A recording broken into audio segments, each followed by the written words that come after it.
Hello there. Welcome back to Cost and Management Accounting in 5. In this video, we want to look at module 3 on the textbook of Cost and Management Accounting in 5. So on module 3, we are going to look at labor, and we are going to start by trying to understand what exactly do we mean by labor.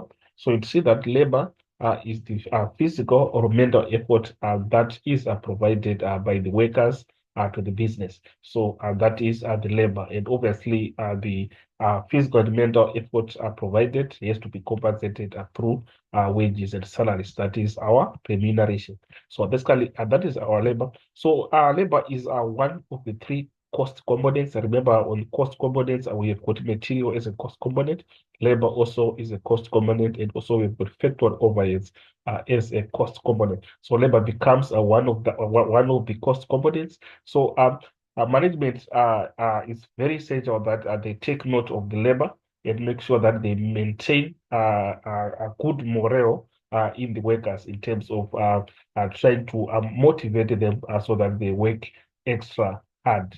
So management must give attention to good relationships between employees and employers.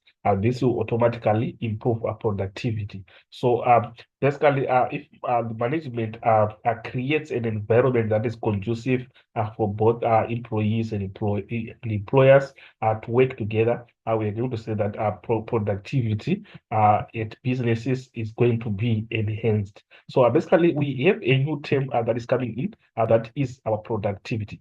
So we would also want to understand what exactly we mean by productivity. But basically, productivity we are saying as the efficiency of the production of goods or services. So if we are producing at the lowest possible cost, we are engaging in productivity. So it goes on and specify in terms of explaining the output that is being produced by an individual worker or one worker, the output produced by individual worker or one worker. Also, we explain it as a productivity. So basically, it's a measure of efficiency of an individual worker. So to make it short, we can just say it measures output per unit of input. So the unit of input is the worker coming in as the unit of input, and that worker has to produce output. So basically, the quantity of output that is being produced by an individual worker as a unit of input represents a productivity. So basically, that's what we. So we've got external factors influencing our productivity. So we are going to see that productivity, as we are explaining it from the point of view of output per individual worker, it's also going to be part of the total output that is being that is going to be produced at that business. So we are saying whatever is affecting what is being produced by the individual worker is also going to affect the whole business at large. So basically, on the first part there, we've got external factors influencing productivity. So the external factors that we are looking at, at factors that are not being caused by the worker. They are factors that are coming externally, are not being within the worker. For example, we are talking about a poor working condition as the first external factor. The business or the employer that's worker himself or herself. I know his levels, bad lighting or ventilation. So those also can be an external factors such as uncertainty about deployment, political unrest, and instability can also negatively lead it. Working hours too long, causing tiredness and low or poor housing and living conditions. So basically, all these are becoming external factors influencing productivity.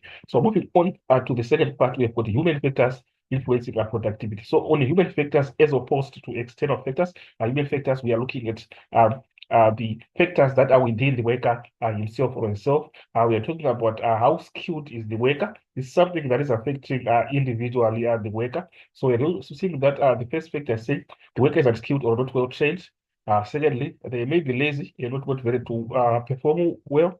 So those are some of the human factors. So we've got an extension of those human factors that we've got. The last one, we've got the standard or required productivity level is too high. So basically, we are saying the worker does not have the capacity to produce to what is expected in that business. So basically, That is the last point that we have.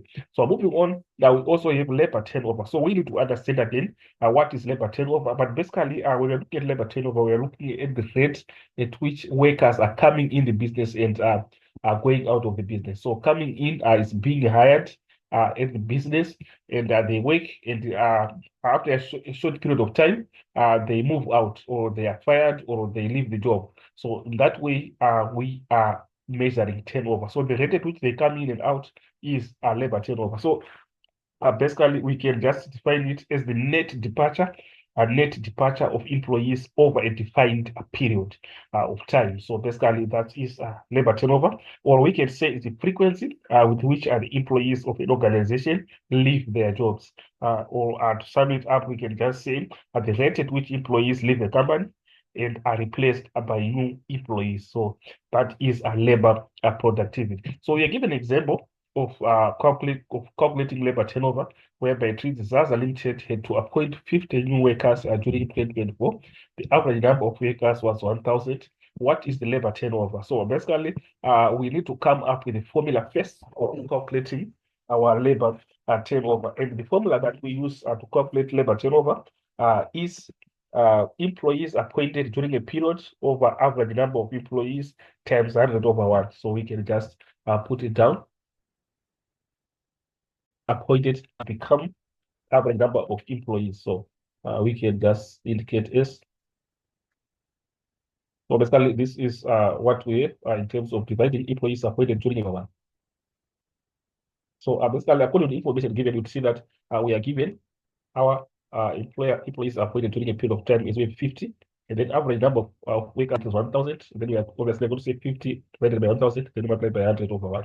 So we can calculate it from that point. So whereby you're saying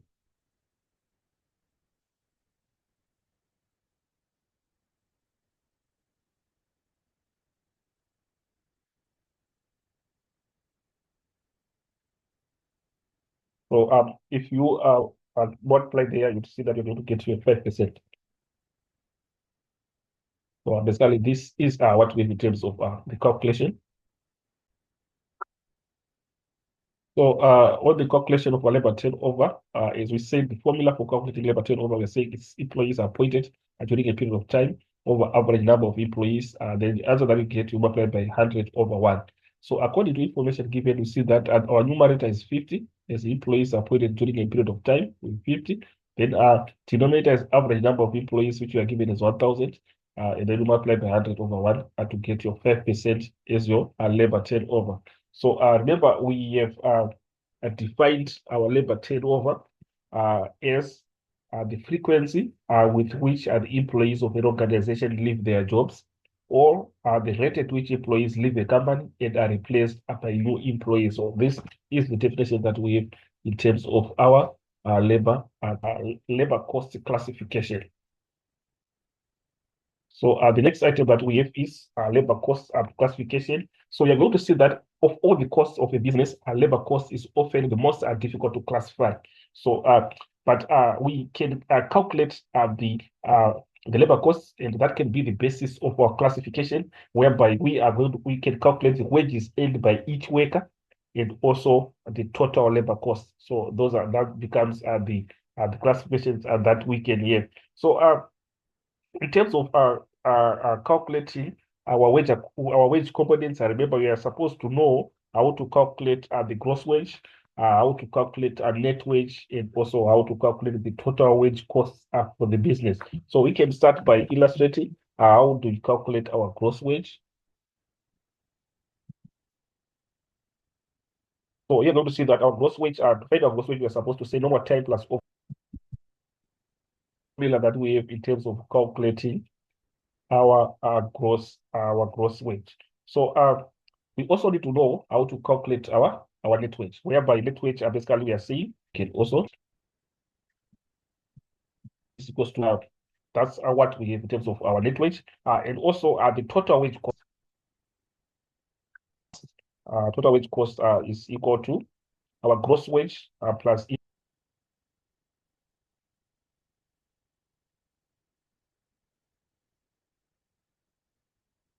So basically, that's how we calculate our total wage cost, whereby we say gross wage plus employers' contribution. So basically, these are some of the components of labor costs in terms of how to calculate them. So moving on, you see that we now have direct labor.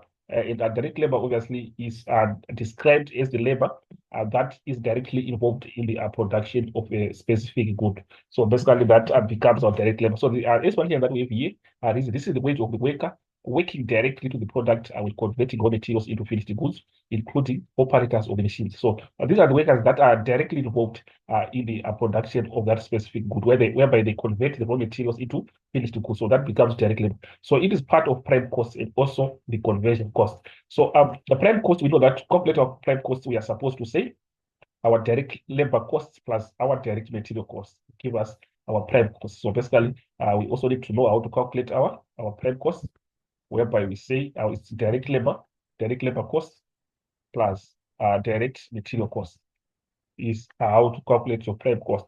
So this is what we in terms of calculation of prime cost.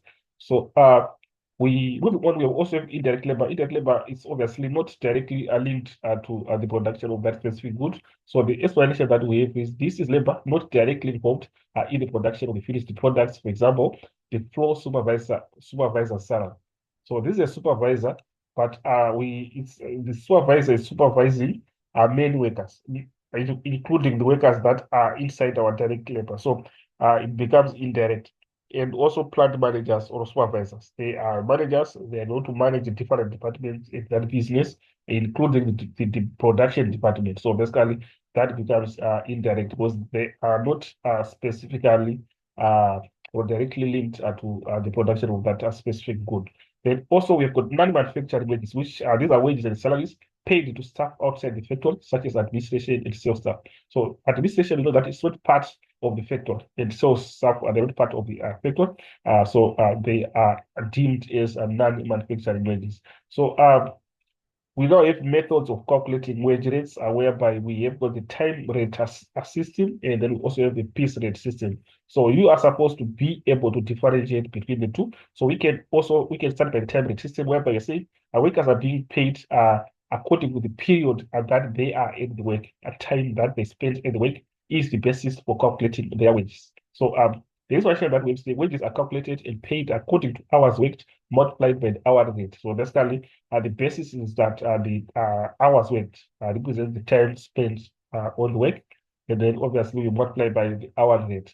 Then what are the advantages that we can deduce from the time rate system? The first one is simple to calculate, of course, and then less administration work, preferred by trade unions, workers, certain of their pay can budget accordingly. So this is what we have in terms of advantages of time system. But on the other hand, you're going to see that there are some disadvantages that we can deduce from that because it might lead to incompetence in some of the workers as they know that just spending time on the work, you are going to get paid, which is a disadvantage to the business. So that's the disadvantage that we can try to deduce from the time rate system as a method of calculating our wage rate. So disadvantage that we have is not direct relation to units produced. So workers are not compensated for their efforts. They are only compensated for time spent on the work. So basically, that becomes a disadvantage to the business. And then I will go to the second part, which is no incentive for workers to produce more. So workers are not motivated to produce more because they know even if they produce more, they are still going to be paid. So that can be a disadvantage. So these are some of the disadvantages. And the last one is saying unfairness. Workers get the same pay whether they are lazy or diligent. So obviously that is a disadvantage. Then moving on, we also have the piece rate system, whereby we are now saying output decides the amount of the wage that are going to be paid. So we are saying what we produced is what you get. So wages are calculated according to output, that is units produced and multiplied by the rate per unit. So that is the piece rate system. So obviously for the piece rate system again, we are supposed to deduce some advantages and disadvantages, whereby if you look the advantage is that it is production efficient. Production efficient, meaning, remember, efficiency is producing at the lowest cost possible. So if workers know that if they produce more, they're going to be paid more. obviously they try to be efficient so that they produce more. So that is an advantage to the business point of view. But it can the disadvantage that we can deduce is that it can be a disadvantage from the worker's point of view. That if the worker is sick or injured, it's something that is not being done by the worker willingly.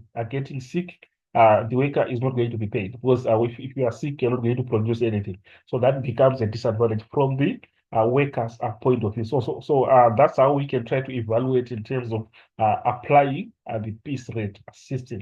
So we have got other costing terms whereby we have got overtime. We have also fringe benefits that we also need to explore as part of the topic of labor. So moving on, we are going to try to define what is overtime.